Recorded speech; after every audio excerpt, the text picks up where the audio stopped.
Bien, le bonjour à vous tous. Bien, nous passons maintenant à la rédaction d'un réquisitoire. Et bien sûr, il n'y a pas beaucoup de différence entre le plaidoyer et le réquisitoire. Par exemple, le plan, c'est à peu près la même chose. Ce qui change un peu, c'est le contenu, d'accord, pour certaines choses. Et nous allons bien sûr voir tout cela. Donc,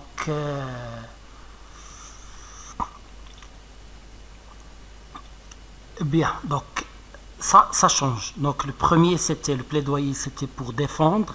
Maintenant, le réquisitoire, c'est pour charger, pour confirmer la culpabilité. D'accord? Donc pour montrer que la personne a vraiment commis le crime. Elle est vraiment coupable. C'est un texte argumentatif, donc comme le plaidoyer.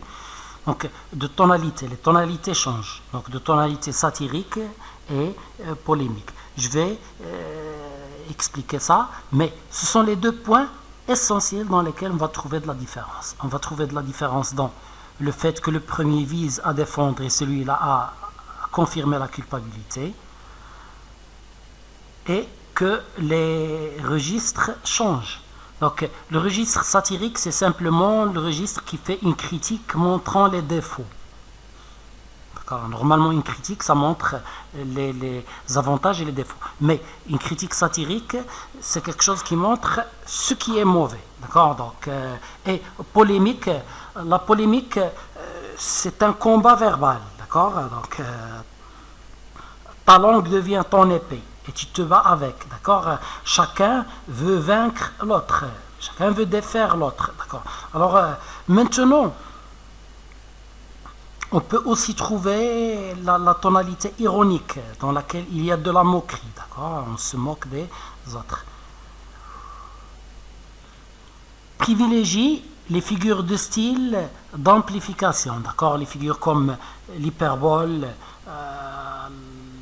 les gradations, d'accord, les répétitions, les anaphores. Donc, ces figures-là, elles sont présentes.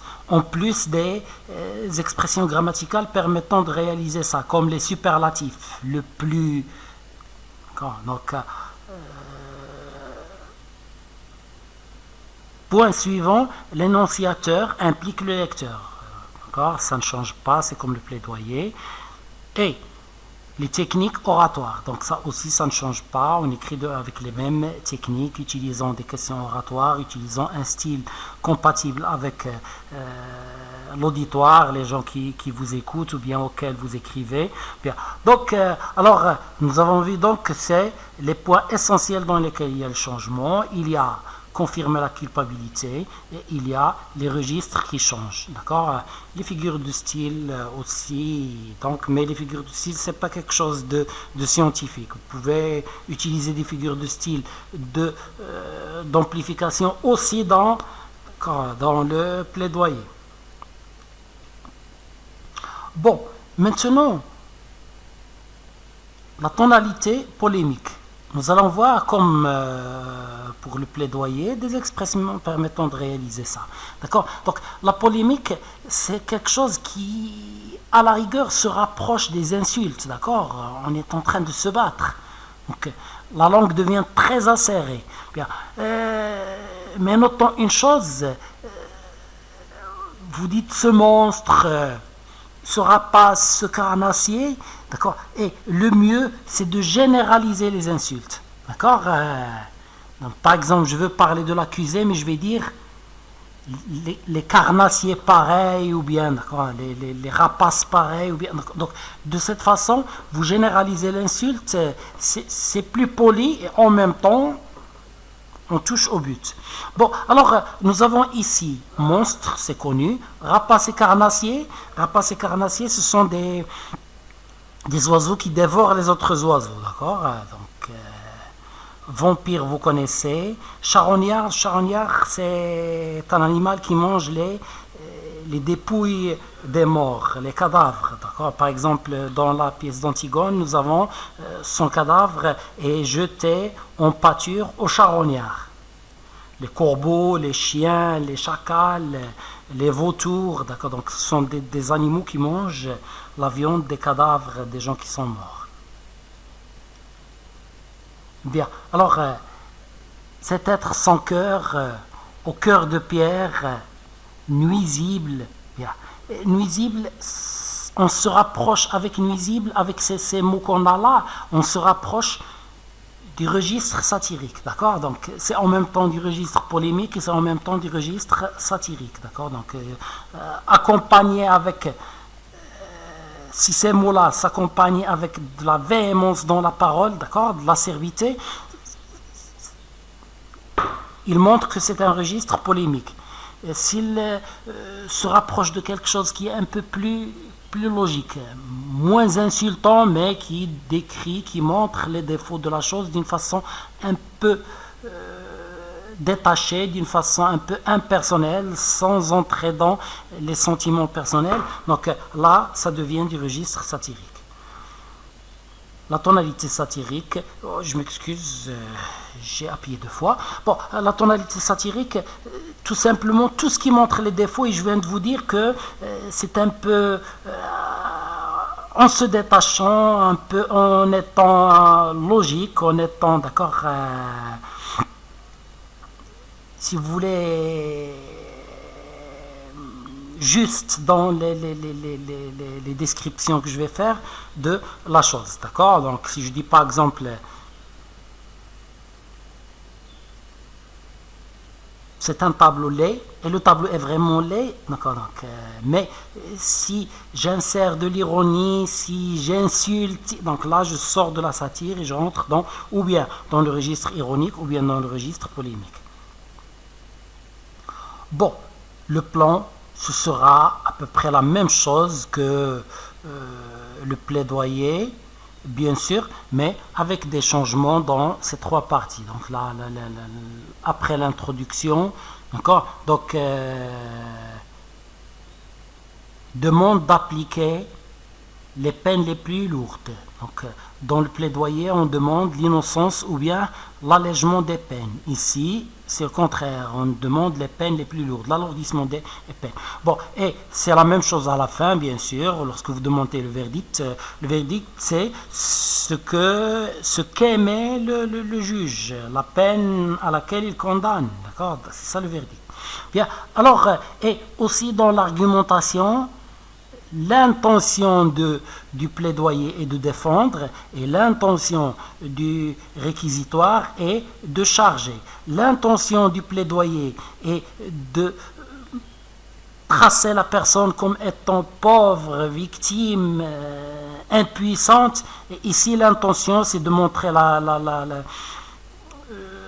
personne comme étant un monstre, comme on vient de le dire, comme étant un criminel, comme étant quelqu'un qui est très nuisible.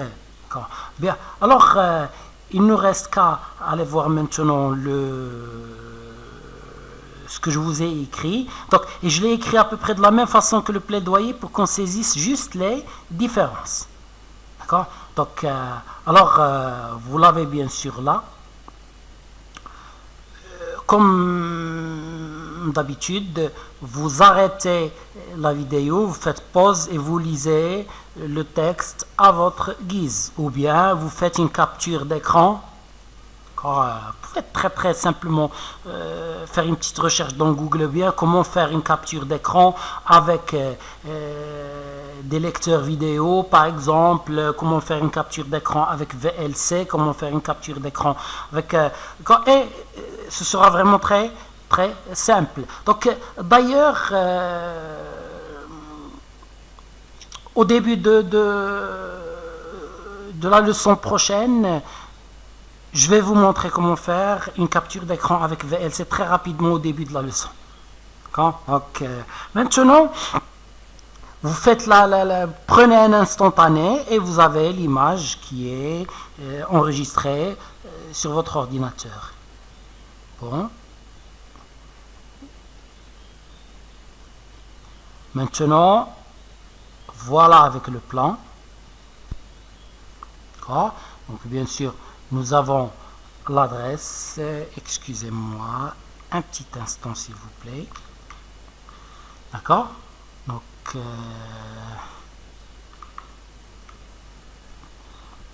Donc, nous avons là l'adresse et nous avons la présentation de l'accusé ainsi que des chefs d'accusation, et nous avons là la demande d'innocence, et nous avons là bien sûr l'argumentation pour charger, et nous avons là la conclusion qui est une réitération, un renouvellement de cette demande. D'accord? Bien sûr, chers lecteurs, mesdames et messieurs, on a dit si on vous demande de faire quelque chose pour un tribunal, pour la justice, d'écrire un réquisitoire, là vous aurez votre honneur, parce qu'on appelle comme ça un juge.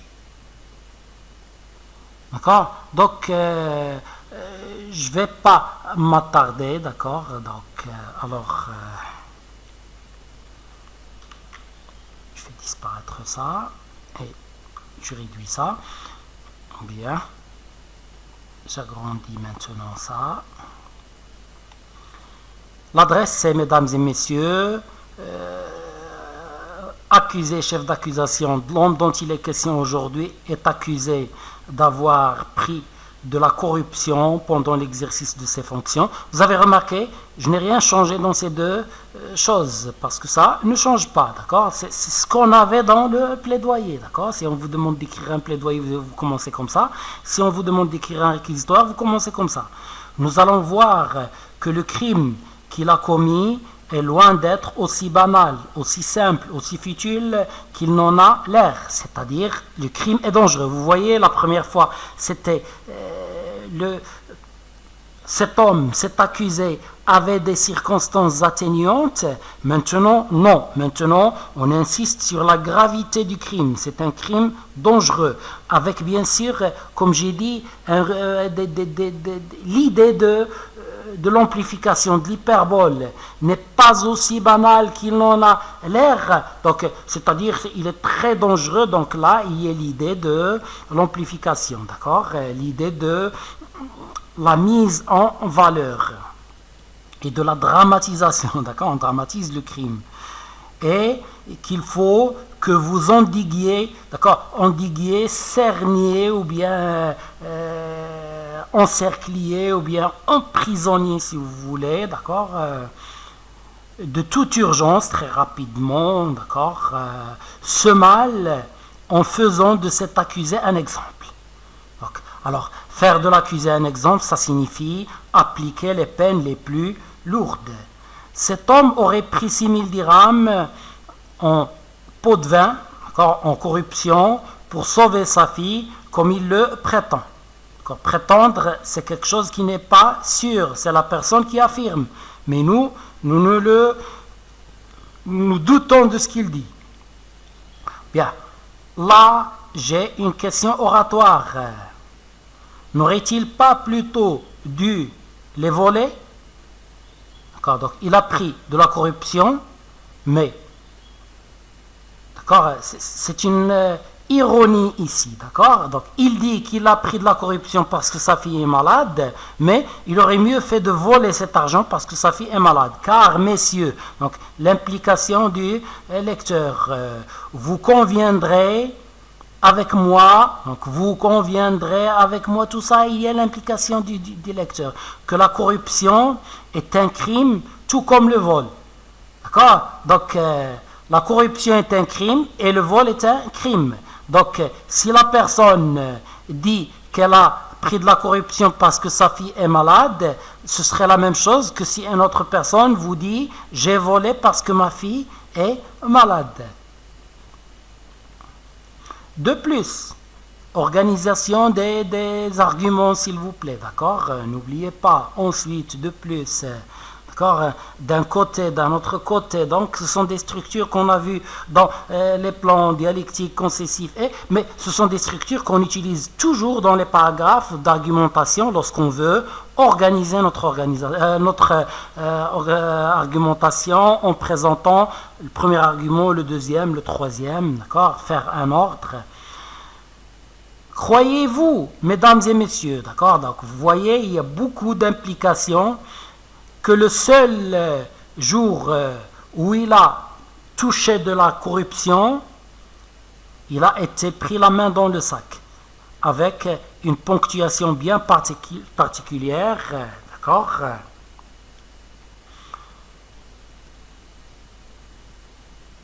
Maintenant, l'argument ici c'est, cet homme il prétend avoir pris de la corruption pour venir en aide à sa fille, mais comme ce sera dit ici, ça aurait été une bien curieuse coïncidence. D'accord? Ce hasard est vraiment très étrange. La première fois qu'il touche de la corruption, il se fait prendre. Non, normalement, on se fait prendre après avoir pris de la corruption 20, 30, 100, 1000 fois, pas la première fois. D'accord? Non, mesdames et messieurs. D'accord? Ces vampires. Donc, vous voyez, ici, on commence à entrer dans la polémique. La première fois, c'était la présentation, la réfutation des arguments de celui qui va se défendre. Ces vampires, suceurs des sueurs des gens, d'accord? Donc, vous voyez ici, il y a une gradation, ou bien si vous voulez, une périphrase. Suceur de la sueur des pauvres, c'est un mot qui remplace vampire.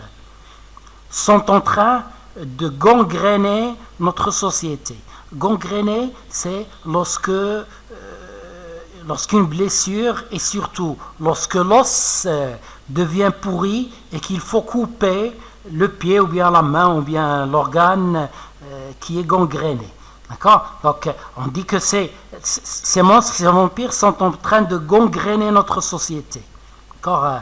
La cause directe de leur méfait, alors il lui manque un S, donc de leur méfait est que le mérite n'est plus le critère selon lequel les emplois et les gratifications, les récompenses sont alloués. C'est-à-dire les gens ne travaillent plus parce qu'ils méritent ce travail et ne sont pas récompensés parce qu'ils méritent une récompense pour leur bon travail, mais tout simplement parce qu'ils ont donné une corruption ou bien ils sont pistonnés. D'où le manque de compétences et de rendement. Donc, lorsqu'on gratifie, lorsqu'on fait travailler les gens compétents, ceux qui méritent, bien sûr, le rendement du travail devient excellent. Mais lorsqu'on fait travailler des gens parce qu'ils ont donné des pots de vin, ou bien parce qu'ils connaissent tel ou bien tel, le rendement, la rentabilité devient vraiment très pitoyable, si vous voulez. Donc, dans tous les secteurs de la société. Alors, ici, on a montré, on a tracé le crime et l'accusé comme étant vraiment une catastrophe. Et c'est la réalité, d'accord? La corruption est l'un des crimes les plus graves parce que lorsqu'une personne vole, d'accord, elle vole une seule personne. Mais lorsqu'une personne touche de la corruption, elle fait du mal à toute la société. Compte tenu de tout ceci, vous ne devez avoir aucune indulgence, car vous ne devez pas pardonner tout simplement à l'égard des charognards de la trompe de notre accusé. D'accord? On a encore utilisé du registre polémique pour bien souligner ça. Donc il ne me reste plus qu'à vous dire au revoir et à vous souhaiter bonne chance et à la prochaine.